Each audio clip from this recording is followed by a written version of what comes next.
السلام علیکم ورحمۃ اللہ وبرکاتہ۔ ماہ سفر کا آغاز ہو رہا ہے۔ ماہ سفر کا چاند جب بھی دیکھیں تو ایک وظیفہ ضرور کریں۔ اسلامی سال کا دوسرا مہینہ ماہ سفر ہے کہ جس کو سفر المظفر کہا جاتا ہے۔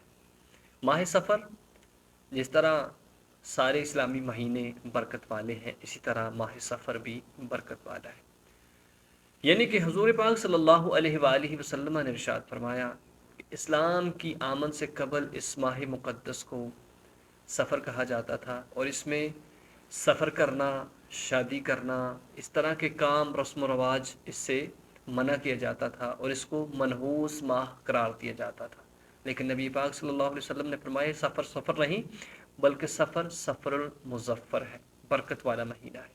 تو دوستان محترم، اس ماہ مقدس کے اندر بہت ساری بلائیں اترتی ہیں۔ بعض لوگوں کا یہ بھی خیال ہے کہ سارے دن برکت والے ہیں، کہ جب بندہ رحمت الہی کے اندر ہے تو وہ برکتوں کے اندر ہے، کہ جب بندہ غافل ہوتا ہے، غفلت کے اندر ہوتا ہے، شیطانی کاموں کے اندر ہوتا ہے تو وہ اس کے اوپر اللہ کا غضب نازل ہوتا ہے۔ پیارے ساتھیوں، آئیے اس کا وظیفہ سماعت کریں کہ جب بھی ماہ سفر شروع ہو تو یہ عمل ضرور کر لیں۔